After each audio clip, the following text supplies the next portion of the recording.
Não, eu estava só dizendo, quer dizer, são tantas questões que foram colocadas e abertas que eu acho que tem que começar já, né? E trabalhar se colocando justamente, formulando as perguntas, né? Que são por onde que caminho tomar, né? Então, podemos começar. Quais são? Porque dúvidas são imensas, né? E nada como muita gente para tentar começar a resolver muitas ideias. Muito bem, então vamos. Silvana, quer começar? Vai ser. Eu nem sei se eu devia. Mas, assim, não, eu só queria... eu não tenho uma dúvida imediata, mas, assim, eu queria expressar como é interessante, quer dizer, essa volta da Joana, a função do documento, quer dizer, como isso foi importante, essa âncora. Porque todas as questões que o professor Sérgio Roberto traz são, para nós, instrumental muito importante para a gente discutir, porque tem todo um arrolamento, um estudo de uma série de gêneros com os quais a gente lida. Mas, se a gente não perder, quer dizer, a gente não pode nunca perder esse foco. Até porque o primeiro trabalho, eu acho, para a gente poder usar coisas, essa coisa interdisciplinar, essa possibilidade interdisciplinar, é a gente entender de que ponto de vista cada um está falando e para a gente poder separar o que é de uso e o que não é de uso. Então, quer dizer, a sua fala abriu imensamente e mostrou a riqueza das suas pesquisas, das possibilidades que foram abertas, e a Joana conseguiu mostrar para a gente essa obviedade do nosso... O que a gente não pode perder de vista, nunca. E de forma que a gente possa ousar a misturar, começar a fazer essas misturas. Certo? Eu estou muito feliz de estar aqui. Então, assim, no momento eu não tenho uma pergunta, eu quero pensar primeiro. É isso que é importante comentar. Você vai comentar alguma coisa com relação a ela? Não, tem que estudar. Eu gostaria de complementar um pouquinho aquilo que você disse, que ela pegou um ponto que eu acho, para mim, é interessante, porque eu não trabalho nessa área, né? Mas a questão que veio ontem, que a pergunta que o professor Mariano fez ontem, do que, o como, onde, o porquê, etc., que eu também, a gente faz isso quando trabalhamos com os textos nossos, com os gêneros, e ela pegou um ponto que é a função, quer dizer, que é o objetivo do texto, né? O que ele... Na interação, isso é importante, nessa interação, para que ele serve? Né? Ele serve para quê? Para onde ele vai? Com quem? Né? Hoje tem muita questão da intranet. Né? Essa questão da intranet é uma coisa muito aquilo que você falou. Os textos, a intranet funciona como a intranet como um todo tem uma função de encaminhar as resoluções de uma firma, né? Os comunicados, os avisos, né? etc, etc. Aí são textos que já nós estamos cansados de saber quais são eles. Né? Aí não há problema nenhum, não é? Só, como você disse, e eu gostei, e aí eu queria fazer um grande elogio para você, exatamente por isso. Eu falei, poxa, como eu não trabalho com isso, eu falei que eu poderia fazer uma palestra dando esse enfoque que você deu. Eu não sei, fica para mim, não cheguei a pensar muito nisso. Quando você traz você destaca um termo que é a função do documento, né? Aí, talvez você vai cair nos documentos que todo mundo já sabe quais são. Né? O problema está lá nos não estáveis. Né? Ok. Aí é o problema. Beleza. Só para complementar. Joana, eu quero fazer uma pergunta. Me chamou a atenção essa sua observação com relação ao e-mail. E eu queria só que você explicasse um pouco mais, porque você colocou assim, você citou a definição de espécie do dicionário, e dizendo que essa definição de espécie talvez não se aplicasse ao e-mail. Então, eu queria que você explorasse um pouco mais isso, porque se nós entendemos você até arrolou que a espécie é uma o e-mail tem uma estrutura. O que vai variar é o conteúdo, ou seja, a substância dele. E aí sim é que nós vamos identificar funções diferentes ou até mesmo arquivos anexados que são diferentes e que podem fazer com que nós caminhemos para uma denominação diferente sem usar o e-mail como espécie. Explica isso um pouco melhor, porque eu fiquei curiosa, porque lá no Governo do Estado do Rio, no programa de gestão, nós traduzimos e-mail para mensagem eletrônica e estamos usando como espécie, e talvez seja equivocado o nosso entendimento. Então, eu queria te ouvir um pouco mais. Então, aí seria, a Ana Maria está dizendo aqui quando ele é, de fato, uma mensagem, ou seja, a substância dele, o conteúdo dele, é uma atividade de encaminhamento de documentos ou de comunicar algum... Aí ele poderia ser considerado como espécie. E se não for assim, não seria? Não, eu acho que a gente tem que separar de novo. Mas eu estou pensando enquanto você fala, hein? Até parece que eu entendo tudo. Sim, uma coisa é o modo de transmissão pela internet, que começou pelo fax, né? Agora, hoje, a gente só pensa em internet envolvida. Mas, como modo de transmissão, bom, eu acho que esse não é o nosso problema. Isso não é espécie, isso é modo de transmissão, certo? Agora, enquanto coisa transmitida, aí sim, eu acho que a gente teria que talvez evitar o termo e-mail, porque ele é polissêmico, né? E começar a dizer, bom, o que ele transmitiu? Foi uma mensagem? Foi um documento diretivo? Foi uma correspondência oficial? Foi publicidade? Foi uma foto? Foi um link para entrar em outro canto? Né? Quer dizer, começar a ver o que é transmitido através do corpo da mensagem e aí sim voltar àquele terreno que a gente conhece e sabe identificar. Quer dizer, separar claramente o modo de transmissão daquilo que é transmitido. Eu acho que é aí que nós estamos fazendo uma bela confusão. Será que não? Tá, então, mas aí, voltando na perspectiva da tipologia, que nós trabalhamos com essa fórmula para denominar o documento espécie mais atividade, que proposta nós teríamos para denominar essa estrutura, então? Claro que olhando para o conteúdo do ponto de vista funcional, mas o que seria espécie para a gente? Não sei, para pensar, Ana Maria. Melhor ela pensar. Não, eu também acho que é um tema interessante, que eu quero comparar com o telegrama.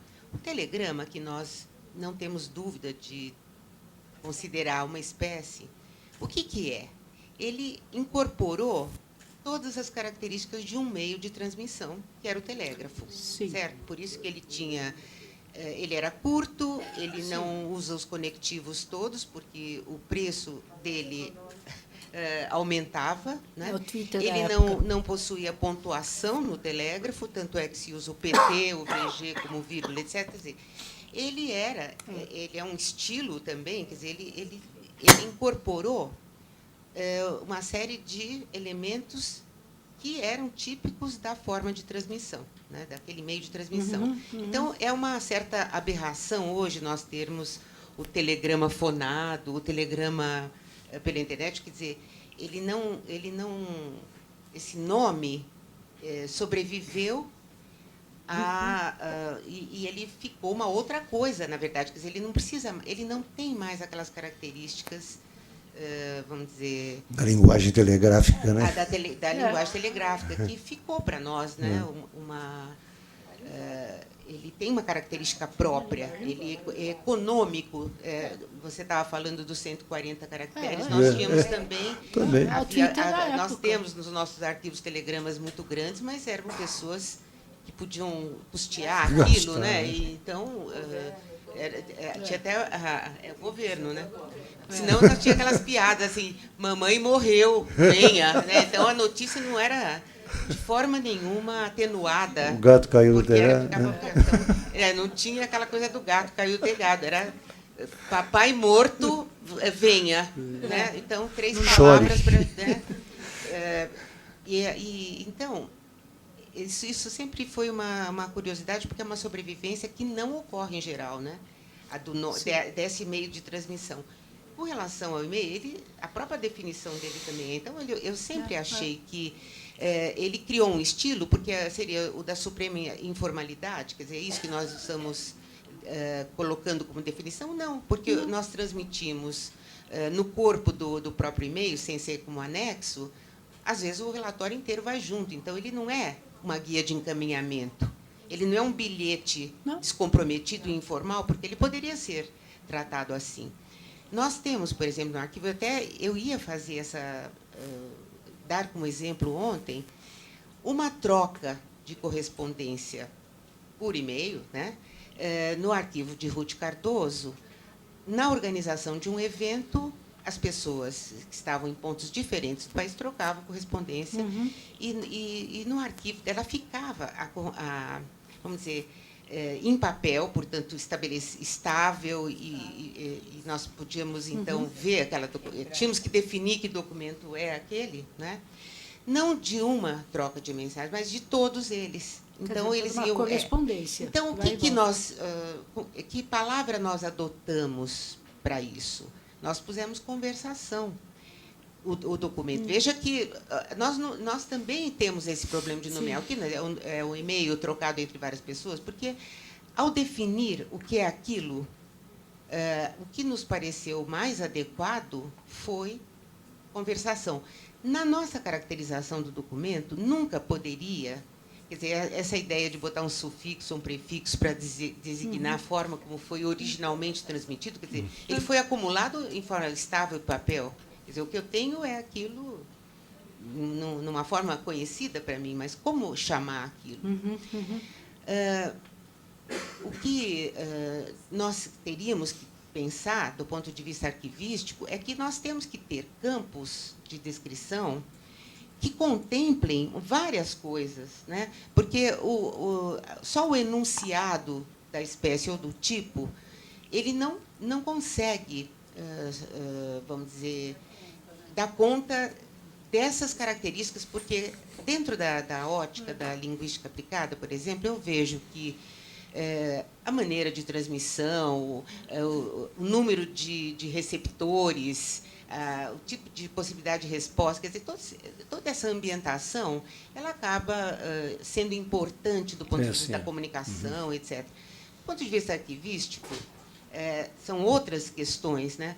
Mas esses elementos eles podem ser cobertos por campos específicos que nós temos que contemplar sempre. Quer dizer, a técnica de registro qual é? Porque as pessoas vão chamar o documento pela técnica de registro. Quer dizer, o telegrama é chamado pela técnica de transmissão, né? Evocando o telex ou o telégrafo. Na verdade, uma coisa gravada em fita cassete, ela não se chama gravação como nós falamos, né? Normalmente.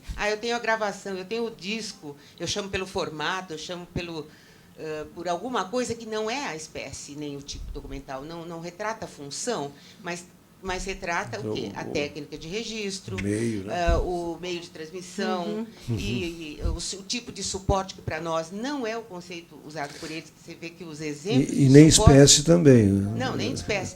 Por isso que eu estava, depois, acho que nós temos que fazer mesmo uma checagem desses conceitos. Mas, por exemplo... o suporte, né? E não confundir o suporte, porque nos exemplos de suporte para ele aparecem formatos, faz livro é suporte. Quer dizer, para nós o suporte é papel. São dois conceitos diferentes. É o filme. Então, esses elementos são importantes, porque se a técnica de registro é gravação e o meu suporte é ótico, e o formato é CD, eu já sei do que se trata, certo? E ele continua sendo um discurso. Então, eu posso nomear o documento que está ali, mas né? O documento. A partir esses outros referenciais complementam esta situação que muitas vezes nós queremos que seja incorporada ao próprio nome que ele ostenta, né? Então, eu achei interessante que essa questão de botar o E na frente, eu nunca tinha me ocorrido isso, mas faz parte desse desconforto e de como nós queremos incorporar a espécie, que nós não conseguimos enxergar como a mesma, né? temos que incorporar, porque ela foi transmitida de uma outra forma, a partir desses recursos de sufixo, prefixo, etc. Né? Então, eu acho que, de fato, é um problema. Nós temos alguns desses exemplos no arquivo. Então, eu estou trazendo... Nós colocamos conversação. Ela podia ser uma conversação gravada, vamos supor, ela seria conversação também. Eu teria, por exemplo, uma conversação que foi gravada e eu tenho a fita cassete, digamos, desta conversa entre pessoas. Porque o diálogo seria diferente da conversação. Então, a conversação ela envolveria mais pessoas. Né? E era o caso deste documento que nós temos. Mas a correspondência não era por e-mail? É como você trocar Sim, cartas também. A pessoa, você conversa com a pessoa trocando cartas também, né? Ou bilhetes. Eu poderia pôr, mas no caso, a correspondência é um termo que, do ponto de vista arquivístico, ele é um coletivo. A correspondência seria um termo mais genérico, né? Mais amplo. Ela é um coletivo de carta, telegrama, ofício, tudo bilhete. isso. Agora, a conversação, ela foi feita, quer dizer, o que prevalece? O fato dela ter sido inicialmente...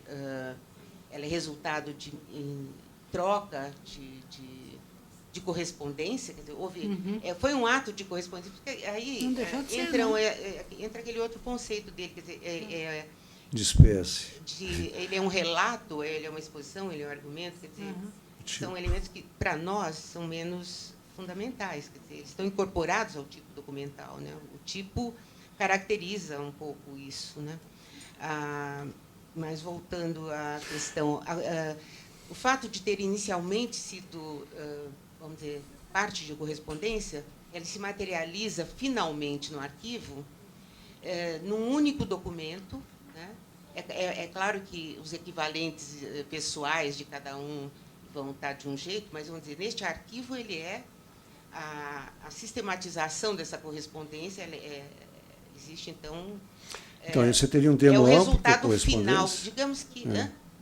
Você teria um termo amplo de correspondência? Nós nem usamos a correspondência como amplo, porque ela é um termo genérico. É genérico, Vocês têm que classificar então, quer dizer, dentro das né? possíveis tipos de correspondência, né? O que nós poderíamos colocar nesta que é feita pelo computador, por internet, com vários correspondentes ao mesmo tempo, mas um número limitado, eles se entendem. Não é uma mala direta, né? Que é outra coisa. É uma conversa mesmo, as pessoas trocam ideias dessa forma. Então, eu não sei se ocorreria às pessoas aqui presentes algo diferente. E a conversação não ficaria meio ampla também, não? Poderia ficar. Ana? Não sei. A pessoa quer falar com você. Queria... São duas coisas. Primeiro, quer dizer, uma coisa que me chama a atenção. Aqui nós temos 2 arquivos principais que a gente já tratou, do Fernando Henrique Cardoso e da Ruth Cardoso. Do Fernando Henrique Cardoso, esse tipo de documento ainda está todo em papel. Então, quer dizer, isso serve para 2 coisas. Uma, para a gente atestar que a função é exatamente a mesma. Tá? Outra coisa que já veio aqui, como é difícil isso, na do Fernando Henrique, que era tudo em papel, a gente não chamou de conversação. Entendeu? Então, quer dizer, a gente teria que voltar e repensar, porque, na verdade, são coisas muito similares. Porque são 2 acadêmicos que, quando vão exercer, vão para um congresso, alguma coisa, tem toda uma conversa que é feita entre as instituições e relativa a tudo, a passagem, que foi o que aconteceu aqui, que é o que acontece toda hora, e aconteceu aqui conosco. Então, você vê, isso daí já levanta uma coisa. E outra coisa, quer dizer, sobre essa história do e-book, e-mail, quer dizer, justamente quando todo mundo ressalta, quando fala nesse assunto, a rapidez das mudanças, e a gente nem sabe ainda o que vai nos esperar, certo?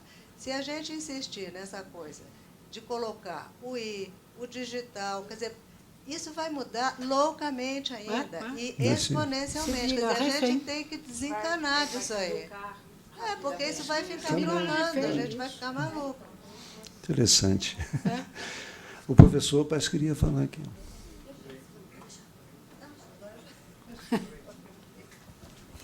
Non, je voudrais faire un commentaire sur tout ce qui a été dit précédemment par les différentes personnes qui sont intervenues. D'abord, je pense que bon, la définition de la fonction est importante et comme point d'ancrage. Et que si on regarde bien, il y a beaucoup plus de documents, je dirais traditionnels, papier, que l'on retrouve sous des formes électroniques qu'on le croit. Je vais prendre un seul exemple, la note. On dit c'est beaucoup plus informel, on fait ce que l'on veut. Non, quand on envoie un mail, le mail c'est quoi? C'est une enveloppe, si je puis dire. C'est une enveloppe. Non, mais je simplifie. Voilà, mais derrière, il faut dire qu'est-ce qu'il y a dans l'enveloppe. Et il y a quelques années, j'avais fait une étude sur les mots qui désignaient les correspondances et j'avais essayé de les classer par les fonctions. Donc j'avais trouvé à peu près en français 200 mots et que j'avais reclassé à l'intérieur en, je ne sais pas, 7 ou 8 fonctions, je ne me souviens plus, qui étaient les fonctions principales. Et puis les mots dépendaient précisément de certaines catégories. Et maintenant, si je regarde les parties informelles que nous avons, par exemple dans les correspondances, nous les retrouvons dans la pratique manuscrite. Le meilleur exemple, c'est la note. Lorsque deux personnes qui sont dans deux bureaux à côté s'envoient un document informel. La note, alors on va dire que la note est manuscrite. On va dire qu'elle peut être dactylographiée ou imprimée. Et puis, par exemple, en ce moment, j'ai une collaboratrice qui travaille avec moi. On organise un colloque le 19 novembre. Et donc, elle doit préparer l'envoi à plusieurs milliers de personnes, et soit sous forme papier, soit sous forme électronique. Donc, je lui avais donné les instructions, et hier soir, je regarde les mails, et elle me dit, le travail est fait, et le courrier électronique est parti, et le courrier papier part aujourd'hui, à la fin de la semaine. Il n'y a aucune formule avant, aucune formule après, elle n'a même pas signé, comme si sur un petit post-it, là, elle avait marqué, voilà, et puis qu'elle m'avait passé ça, ou qu'elle m'avait laissé ça sur mon bureau, parce qu'elle était partie avant. Donc, en fait, simplement, elle m'a fait une note électronique, mais c'est une note. Donc, la fonction est la même. Cette note aurait pu être manuscrite, elle aurait pu être... Et puis là, elle me fait une note électronique, mais c'est la même chose. Et ce qui est important, c'est ce qu'a dit Serge en particulier, c'est toutes les nouvelles écritures que là, nous devons caractériser, définir, montrer les fonctions nouvelles. Et ces fonctions nouvelles sont des indicateurs, des marqueurs, des changements sociaux que la technique introduit dans nos comportements. Mais pour le reste, je pense, comme l'a dit Johanna, qu'il y a une très grande stabilité dans la fonction. Et c'est la raison pour laquelle en diplomatique, on met l'accent sur la fonction, parce que c'est ça qui est stable. Et c'est ça dont nous pouvons suivre le fil. Et donc c'est ça qui nous permet, je me répète un peu, notre démarche scientifique. Et prenons les catégories que vous avez citées, les documents auxquels on ne touche pas, les documents dynamiques, etc. Mais regardons un peu. Nous préparons un document, traditionnellement. Donc il y avait un projet de rapport. Ce projet de rapport est envoyé à un collaborateur qui va la noter, etc. On va en faire une nouvelle formule.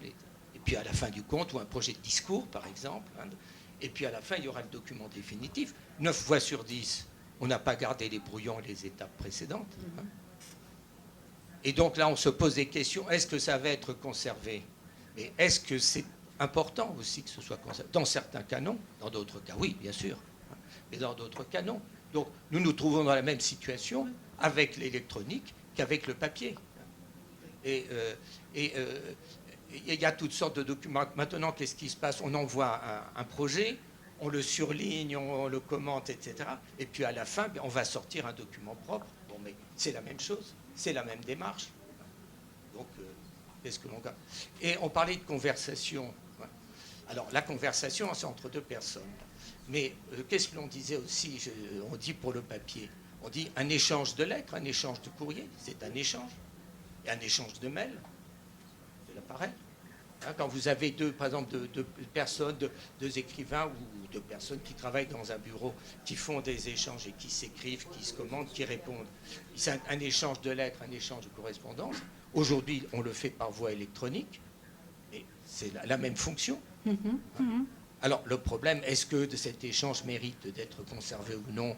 Eh bien, je dirais, c'est comme les correspondances, alors publiques où on conserve, et puis les correspondances privées, parfois on conserve et ça ne vaudrait pas la peine, ce ne serait pas intéressant, puis d'autres fois en correspondant, on ne conserve pas et c'est bien dommage. Voilà. Mais bon, c'est la même chose. Voilà, merci.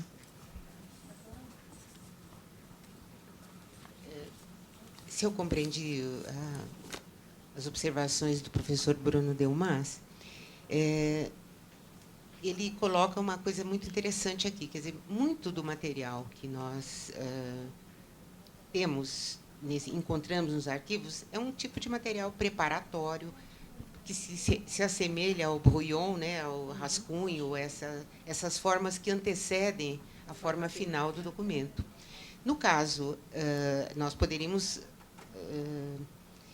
até, vamos dizer, numa situação de avaliação, é um material, muito material desse tipo, até acaba sendo descartado, ele não sobrevive, em geral, no arquivo. Quer dizer, se ele sobrevive, quer dizer, ele no caso da secretária que deixa as providências a serem tomadas, que eu acho que foi o exemplo que ele deu, né? Então, é alguma coisa muito informal, é um apoio à agenda de um executivo ou de um cientista, mas se esse documento nos é dado, né, como elemento a ser trabalhado, identificado minimamente, o que ele seria? Quer dizer, nós encaramos, eu até mostrei exemplos assim, apontamentos, são apontamentos de leitura, do que fazer no dia seguinte, de providências a tomar, de coisas a considerar dentro de um trabalho que eu estou escrevendo, então eu tenho uma ideia. Isso é o caderno de campo do Guimarães Rosa, quando viaja e anota expressões que ele poderia depois incorporar a algum personagem. Bem, para essas coisas até nós temos o nome. Agora, esta interlocução, digamos, que depois fica retratada, é uma coisa nova. Nós não temos a correspondência trocada entre as pessoas que sobra nos arquivos pessoais. Ela tem algumas curiosidades. Nós temos o que a pessoa recebe, o rascunho do que mandou, quando a pessoa é organizada, e algo que quem me ensinou até foi a Viviane Tessitori, quer dizer, dentro de uma certa categoria de pessoas, nós temos a devolução da carta que recebeu da pessoa depois que ela morre, né, como um gesto de etiqueta. Quer dizer, quem não sabe disso encontra num arquivo pessoal cartas que foram enviadas pelo titular deste arquivo e depois foram devolvidas, sem saber que aquilo é uma devolução. Ela pode até imaginar que a pessoa fez uma cópia muito perfeita da carta, né? Puxa, que pessoa caprichosa, né? Mas não é bem isso. É uma etiqueta que se perdeu, ou que era restrita à nobreza ou coisas do tipo, né? No caso de várias pessoas se comunicando, como eu me inspirei também para essas ousadias que nós tomamos aqui no Instituto Fernando Henrique Cardoso, elas partiram de uma perspectiva que não setorizou o material, quer dizer, que deu tentou fazer uma abordagem arquivística de tudo, e poderia ser feito de tudo mesmo, né? Quer dizer, contextual, em primeiro lugar, era o contexto que dava significado àquilo. Procuramos identificar as coisas. No caso do dicionário do professor Sérgio Roberto Costa, a ideia, quer dizer, incorporamos como espécies documentais os gêneros literários todos. O diálogo é um gênero literário, né? Que ele não chamou de literário, porque ele estendeu o dicionário dele à oralidade, quer dizer, o texto, né? Oral ou escrito. O conceito de texto também é bem diferente do nosso, né? O nosso é só o escrito, é o que fica, quer dizer, oral se tiver gravado, registrado em algum lugar. Então, essa ideia da conversação, a conversação não foi tomada como uma ação, né? Mas talvez a gente chamasse também a própria atividade, né? Fizesse essa transposição, que é muito comum, mas como resultado material dela, né, documental dessa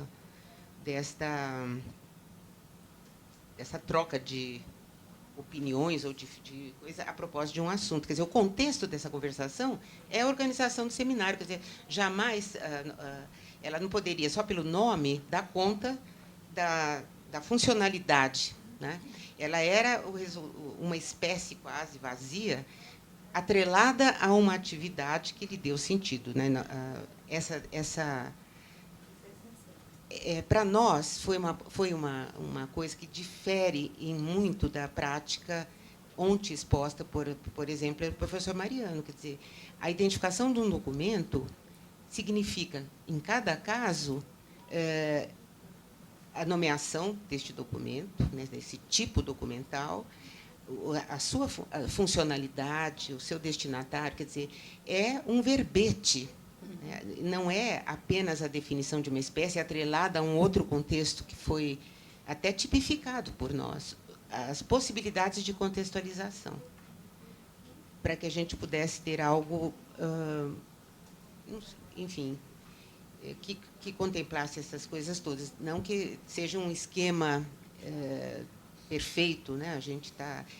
É difícil nomear isso, por isso que eu acho que este primeiro evento que nós fazemos nessa área, ele acho que põe um pouco da nossa perplexidade, né, de fazer esse trabalho. Todos nós temos esse tipo de problema, né? E eu acho que tudo isso começou, na verdade, em Rio Claro, quando eu estive à frente do arquivo de Rio Claro. Ana Maria Panhoca é lá do Rio, arquivo de lá. Nós tivemos que enfrentar problemas, sobretudo em relação ao arquivo pessoal, que a literatura sobre o assunto não dava conta, né? Então, nós recebemos no arquivo Plínio Salgado, que estava na íntegra em Rio Claro, coisas que, à primeira vista, nós teríamos que devolver até para a família, porque isso aqui não é de arquivo, não queremos. Nós tínhamos, por exemplo, garrafas de água de todos os rios brasileiros, com etiqueta. Esse é do Rio São Francisco. Um pouco a imagem daquilo que o Museu do Ipiranga tem, na sua escadaria central, né, simbolizando a unidade nacional, aquelas ânforas, são uns recipientes com as águas, né? Quer dizer, do ponto de vista material, aquilo não significa nada, mas é uma coisa da simbologia, né, do partido de representação, do integralismo brasileiro. Os veículos dessa propaganda, no caso, nós tínhamos aparelho de jantar completo, bolsinha de baile e outros veículos, digamos, de comunicação da propaganda. Então, eu vou guardar a propaganda porque ela é em papel e vou deixar o aparelho de jantar inteiro gravado com o Sigma fora desse universo. Nós tivemos assim um batismo de fogo em relação aos arquivos pessoais completo, porque a bolsinha de baile tem nome, né? Não sei como é que chama, deve ter etagem, né? Que assim, pessoal que então trouxe e outros veículos de propaganda, porque eles inovaram, e nós não sabíamos bem como fazer, né, Ana? E nós tivemos vários problemas, e aí essas questões começaram o esquema de colocar correspondência, fotografia, produção intelectual de terceiros e recorte de jornal, é o esquema clássico brasileiro, não dava conta de forma nenhuma. É difícil. Né? Desculpem, viu, gente? Eu fico... Não, está ótimo.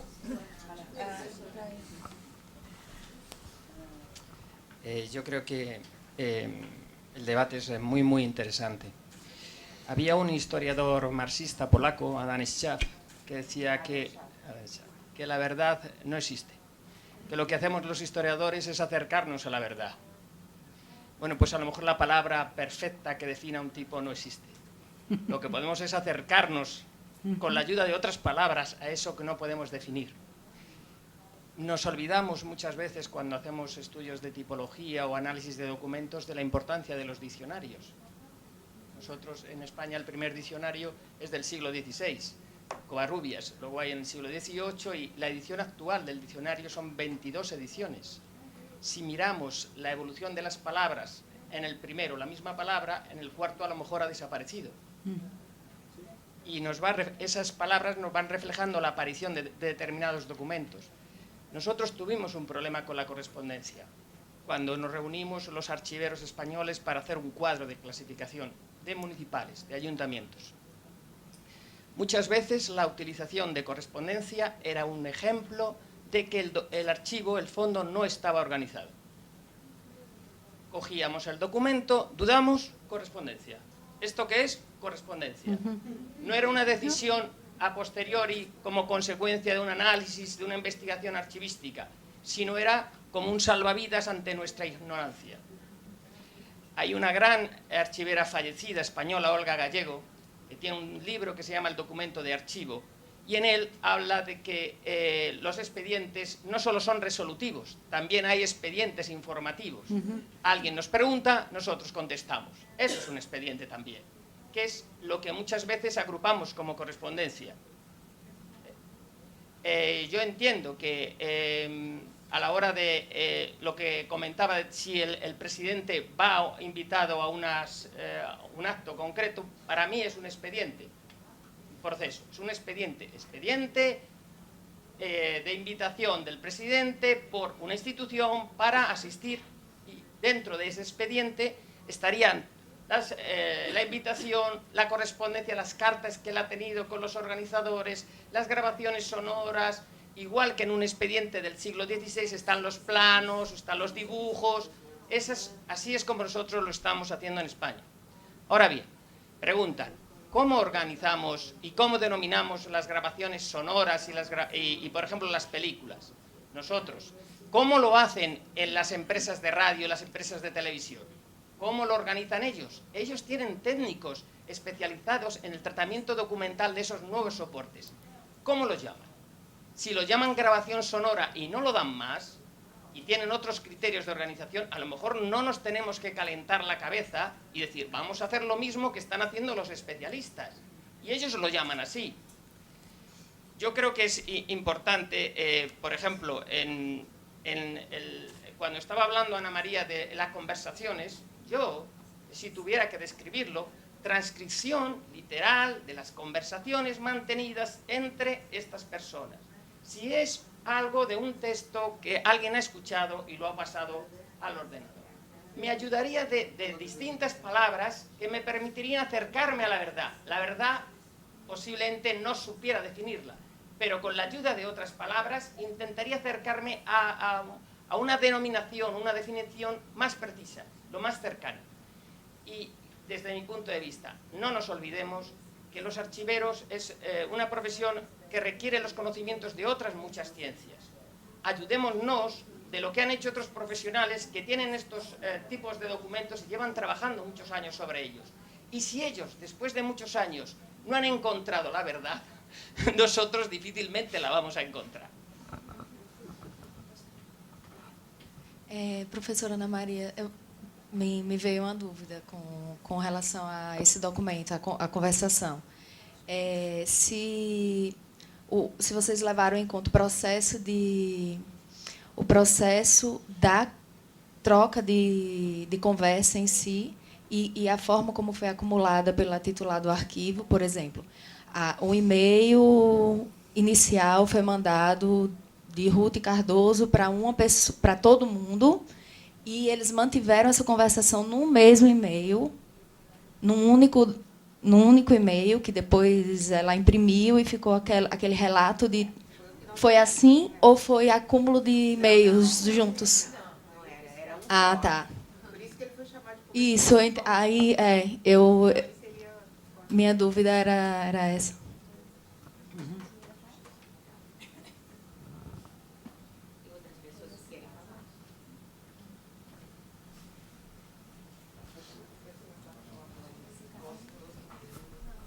Aproveitando a questão que ela fez, né, eu queria até colocar uma pergunta, né, em relação a esse mesmo documento.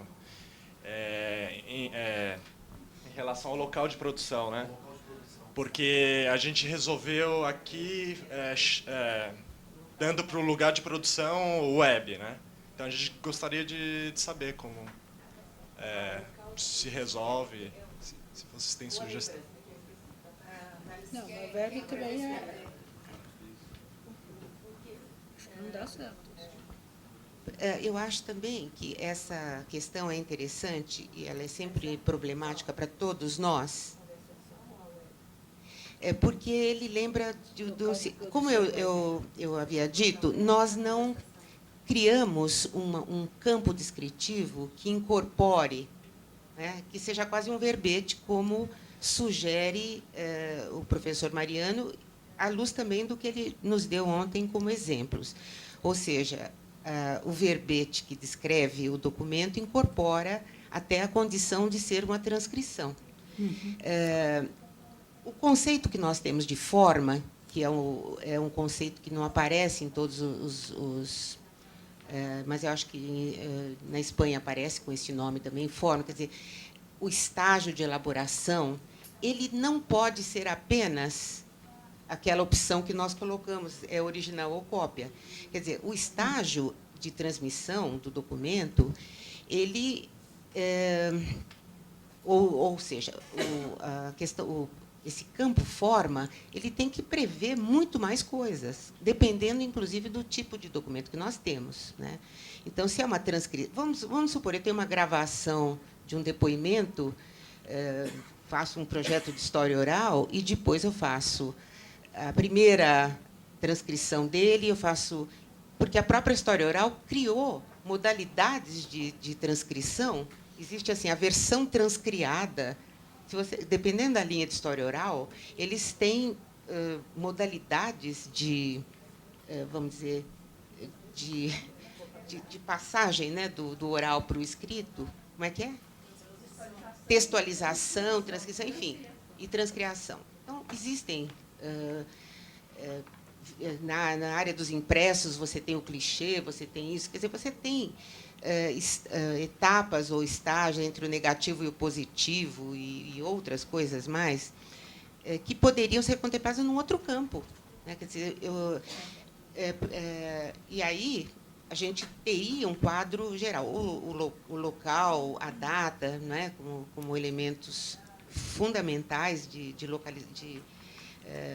situação do documento, dessa identificação. No caso dessa conversação, o que surgiu para nós, quer dizer, quando nós discutimos, quer dizer, qual o local dela? Ela não tem local. Aí entram essas categorias, quer dizer, esta conversação possível. Uma coisa é conversar aqui, nós estamos em São Paulo, né, fazendo um debate, né, então é debate, digamos, que o resultado disso. Mas, no caso de uma conversação, pessoas, cada um num lugar, nós colocamos, então, web. Colocamos o local web. Quer dizer, nós tínhamos um campo para isso. Nós tivemos que ver o que seria mais fiel para traduzir o lugar de uma conversação que envolveu pessoas de lugares muito diferentes e que foi feita por esse veículo. Então, é um outro campo. Se eu tivesse que incorporar no mesmo campo, eu não conseguiria encontrar, a não ser fazendo isso. Quer dizer, transcrição de uma conversação, quer dizer, eu incorporo, eu simulo uma espécie, um tipo documental, a partir de vários elementos que vão, vamos dizer, no fundo, definir a atividade que deu resultado aqui. Não sei. É uma dúvida que nós temos também, e aí nós resolvemos colocando web. Mas eu acho bastante complicado chamar esse documento de conversação. Eu acho que a dialogia tem um aspecto do diálogo tradicional de troca de turnos, de conversa, ou tete-a-tete, né? Ou a conversa via telefônica, ou a conversa via internet, né? E aí, mas essa coisa de, por exemplo, as cartas, as pessoas antigamente conversavam por cartas, debatiam, mandavam informações, discordavam. Nossa, eu me lembro, com as namoradas, a gente escrevia carta, né, brigava por carta, eu mandava dizendo que não vai ser assim, bem assim. Hoje não, você tem a internet lá, e, né, o telefone resolve. Nem resolve, né? Nunca vai resolver. Mas, então, eu acho muito complicado você chamar de conversação, porque a conversação ela tem outras características. É lógico que numa correspondência, ou seja, por carta, ou por e-mail, ou por telegrama, ou qualquer que seja, por bilhete, você está discutindo coisas, informando, dizendo vai fazer assim, assim, assim, assado. Mas o documento não é uma conversação, eu acho. Acho que mesmo que seja na web, no local dela, eu não sei, eu acharia muito complicado. Sim. É uma conversação. É a organização de um congresso. Não, eu sei, o tema é esse. A conversação é como se eu pusesse como atividade escrituração, assim, tudo é escrito ou falado, né? Ou fala ou escrita. Quer dizer, jamais haveria essa possibilidade que nós cairíamos no óbvio e tudo é registro, tudo é informação, tudo é conversa ou fala, ou coisas assim. Então, quer dizer, vamos dizer, a conversação foi o que... Eu não estou segura de que é a mais acertada, mas eu não posso substituir isso por algo que também é menos... quer dizer, o que as pessoas acham que conversação é uma espécie? Eu não estou falando que é um tipo. O tipo está colocado num campo que é do tipo de atividade que deu origem. Né? Então,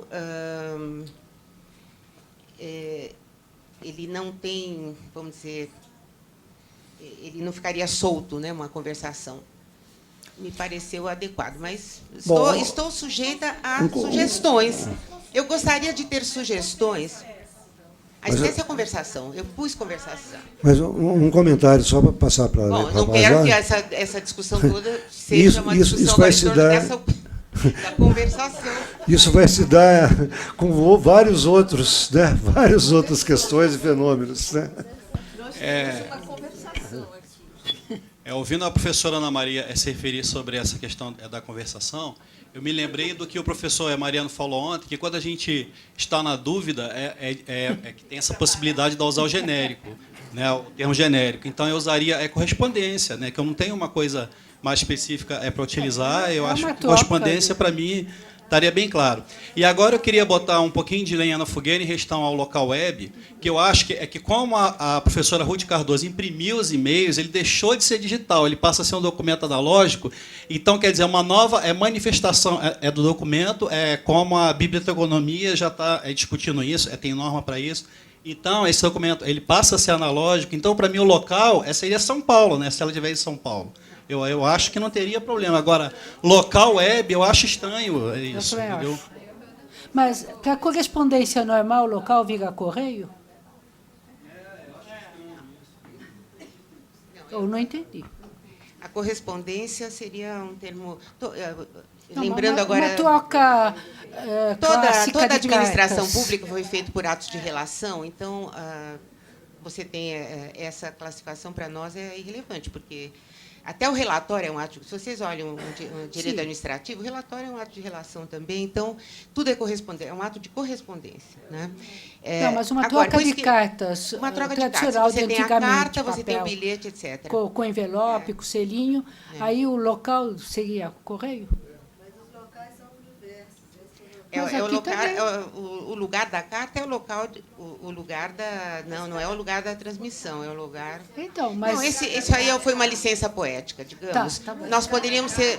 Não, se alguém tiver uma sugestão, eu aceito perfeitamente, desde que ela corresponda um pouco a essa filosofia que eu estou expondo. Né? Eu acho que... no lugar de conversação, o que vocês poriam? Sem ser correspondência. Correspondência... Não, gente, correspondência é o genérico de todo tipo. Sim, mas eu... Bom.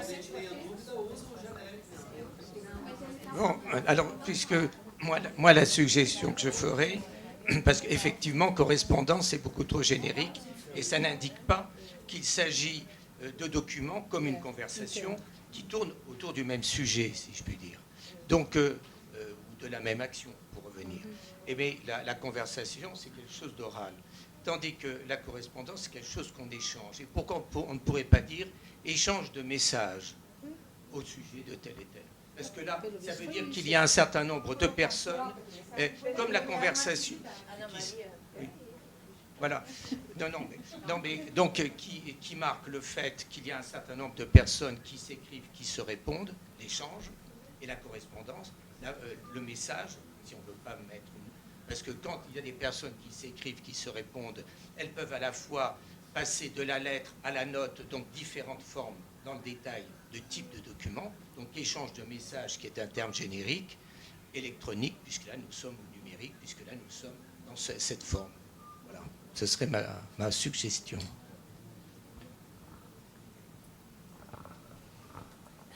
Les voy a comentar algo que yo creo que les va a llamar la atención. Una institución pública de la ciudad en la que yo estoy clasificó entre comillas todos los documentos por correspondencia, entrada y salida. Todos. Miles. Necesitaban los registros para saber cuándo salió y cuándo entró. De locura. Imposible. O sea, no había cuadro de clasificación. Lo más sencillo es, ¿ha llegado o ha salido? Y cuándo ha llegado y cuándo ha salido. No reconstruyeron el expediente. Cualquier expediente estaba fragmentado en distintas cajas, formando con arreglo al criterio de entrada y salida.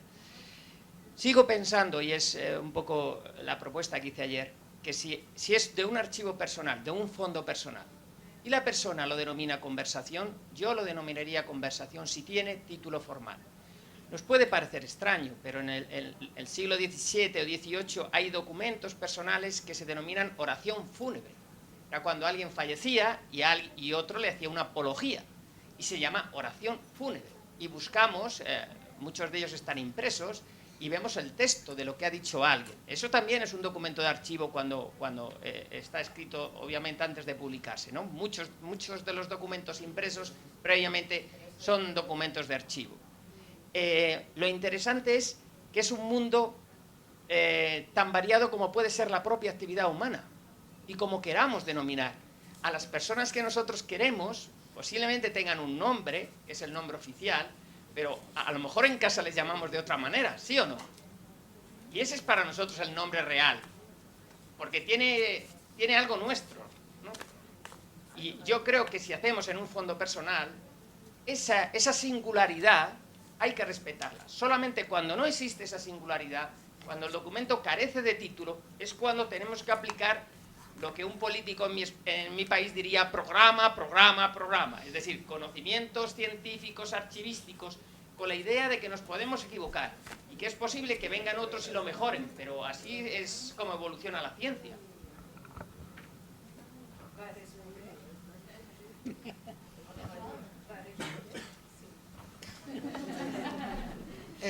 Bom, sim, acho que se nós colocássemos, usássemos a hipótese sugerida pelo professor Delmas, troca de ideias ou troca de mensagens, nós estaríamos colocando no nome do documento a atividade que lhe deu origem, certo? Quer dizer, nós escolhemos a troca, né, de mensagens.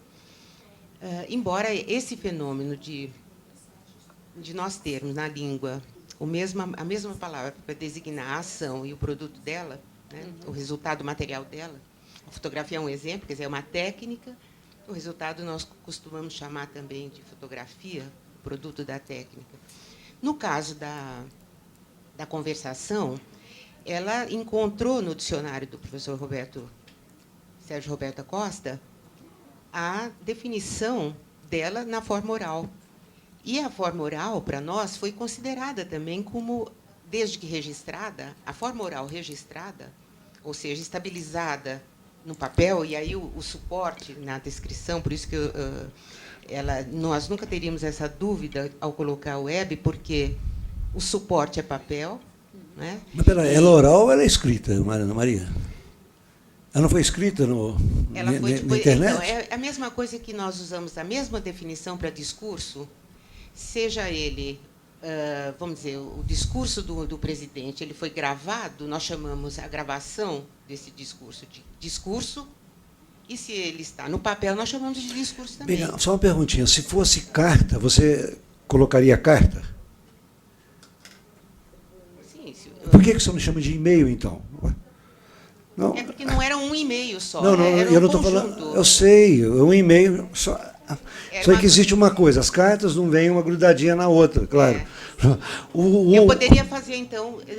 A ferramenta hoje permite que você responda no mesmo. Eu sei. Né? Aí você vai. Não, você sabe disso, eu sei disso, mas, aí mas é são uma e-mails forma que as nova. pessoas estão.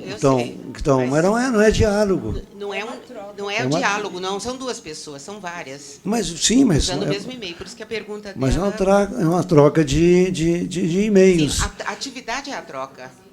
Não. A atividade é a troca de ideias sobre a organização do evento. Troca de conversações ou troca de e-mails? Gente, a atividade é a troca de providências que as pessoas estão tomando dentro do contexto da organização de evento. Isso tudo está registrado. Se fosse através de carta, você diria o quê?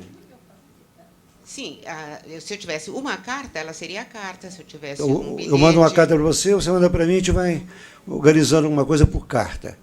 Só que hoje a gente organiza por e-mail. Se eu tiver que identificar o documento, eu vou dizer, este aqui é uma carta. Então, e você então identifica isso é um e-mail? Então. Aí então eu teria que fazer, quer dizer, a proposta dele é de chamar de e-mail. Não, por exemplo, estou só mostrando o e-mail como... Nós nos inspiramos para atribuir esse nome de conversação no próprio dicionário dele. Vamos aqui ler. Não, mas aí é outro sentido. Mas ele deu um sentido... Pois é, mas eu estou... a falta de um dicionário de tipos documentais, que não existe, né, gente? De todas as áreas, nós nos apoiamos em várias outras coisas e achamos que temos uma afinidade muito grande até neste campo da linguística aplicada, porque nos oferece. Mas, vamos supor, a gente tem um livro e quer tratar arquivisticamente o livro, mas livro é formato, nós sabemos como arquivistas. É um genérico, é como correspondência. Eu vou ter romance, eu vou ter ensaio, eu vou ter tese, eu vou ter isso e aquilo. Podemos chamar de livro, se quisermos usar o genérico, porque ele está encadernado. Aí nós vamos ficar na dúvida, tudo que estiver encadernado... O livro é suporte. Bom, então, esta especificação, digamos, que une um pouco a estrutura da obra, um folhetim é diferente de uma história em quadrinhos, disso e daquilo, isso está contemplado aqui. A conversação é algo que tem uma especificidade diferente daquela da carta. É a mensagem que eu mando e que o outro depois responde, e na sua individualidade, ela vai ser descrita de uma determinada maneira. Ele é um documento diferente. Então... Foi isso que nós... falar. Então, tá. Eu só acho que... eu sei que os exemplos concretos, eles nos tocam mais de perto, porque todos que trabalham em arquivo tropeçam com essas coisas todo o tempo e muitas vezes encontram soluções e não temos nunca a oportunidade de compartilhar essas...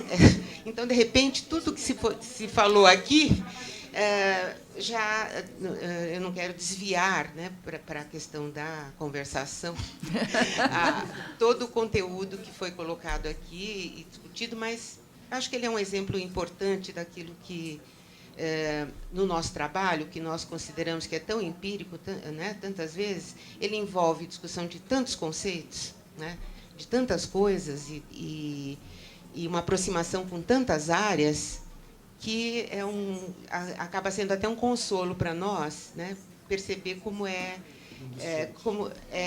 não é uma atividade mecânica, nunca foi, né, demanda muita pesquisa, muita vivência, muito diálogo com as pessoas, é um trabalho solitário, mas, na verdade, ele não é nada disso que se atribui de fora a ele, né, como se ele fosse um trabalho... Não preciso. Não, eu acho assim, lógico, evidenciou as dificuldades. A conversa foi muito proveitosa. Agora, eu acho que se esquece, não sou arquivista, já vou avisando, mas se esquece que aqui se trata de arquivo privado e não de arquivo público, que segue realmente regras talvez mais sistemáticas. Eu não digo que aqui elas não são seguidas, elas são seguidas, mas, de certa maneira, cada arquivo privado reflete um titular, reflete situações diferentes e justamente procura, talvez, denominações que não sejam tão comuns, mas que, no seu caso, são significativas, né?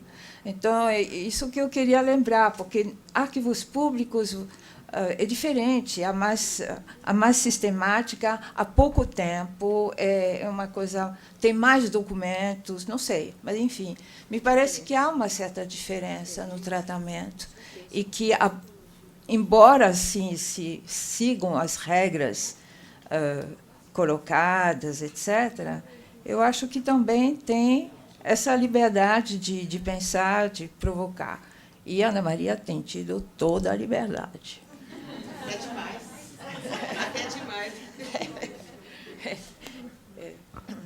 Só para... É o seguinte, o arquivo aqui do Instituto Fernando Henrique, ele é muito curioso. Isso daí já foi falado até na primeira sessão, mas eu sempre gosto de voltar. Quer dizer, ele é um arquivo privado. No entanto, uma grande parcela dele, ele é de interesse público, até porque... Ele é todo. Quer dizer, não, uma grande... ele é todo, porque pela legislação brasileira, mesmo a parte que diz respeito ao titular antes dele ser presidente, ele ganha esse interesse público. No entanto, a gente tem aqui também muitos documentos públicos, no sentido de que são esses documentos com os quais os arquivistas, como o professor Mariano, encontram no dele, né? Porque nós temos relatórios ministeriais, nós temos uma série de coisas que também, mas não de forma sistemática, porque muitas vezes nós não temos as séries completas. Tem mais lacuna, muitas vezes, do que séries, né? Não. Então, quer dizer, aqui eu acho que tem sido um bom laboratório por causa disso, né? Desde o documento, como tipo aquele caderno de enquete, que é um documento bastante pessoal, de um jovem dos anos 40, né? Sei lá, 30, 40, até esse tipo de coisa que... Esse tipo de documentação ao qual ela se refere é uma documentação comum num arquivo de um intelectual, né? Que é toda essa negociação para se cumprir uma tarefa acadêmica, no caso, né? Então, a gente tem um misto de coisas que dá bastante assunto, né?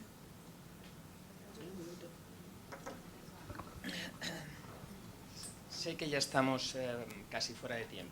Les voy a comentar 2 ejemplos ocurridos en España, muy significativos. Lo que ocurre aquí en Brasil es lo que hacen en Estados Unidos cuando un presidente se va, la mayoría de los documentos van a una fundación y tiene una gestión pública. En España, cuando murió el dictador, Francisco Franco, todos los documentos que él tenía en el Pardo, muchos de ellos públicos, pero públicos porque los llevaban allí para tramitación y otros privados, pasaron a una fundación. Esa fundación hubiéramos querido los historiadores y los archiveros que hubieran tenido grandes archiveros como hay aquí para la hora de organizarlo. Lo han hecho con un gran oscurantismo. Ha habido muchos escritos en prensa diciendo que qué estaban haciendo, nunca sabríamos la verdad, porque había muchos documentos públicos que sabíamos que el tratamiento no era el más adecuado. Incluyendo, digamos que quienes estaban eran de una determinada ideología, ya se imaginan ustedes.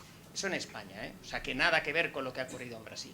Pero yo creo que la paradoja más bonita, es que hubo un gran valido, un gran primer ministro, por decirlo así, que fue el conde duque de Olivares en el siglo XVII, bueno, principios hacia 1600, él murió hacia 1650 aproximadamente. Todos los documentos que tenía en su casa, todos, miles y miles de documentos públicos y privados, porque él estaba en su vida, fueron vendidos en pública moneda, es decir, cogieron al notario y decían, ¿quién quiere esto? Y lo más gracioso es que buena parte de ellos los compró Gran Bretaña, el embajador, que era el enemigo de España, o sea, que se los llevó a Inglaterra, y ahora se conservan en instituciones inglesas, o sea, el archivo del primer ministro español lo venden, digamos, al enemigo para sacar dinero. Es paradojas de la historia. Sí. Uma diferença.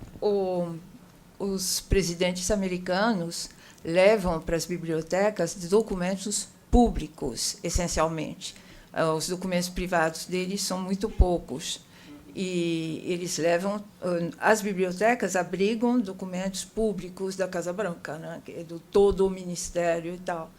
Então, aqui são apenas documentos que passaram pela mão do presidente no seu gabinete, né?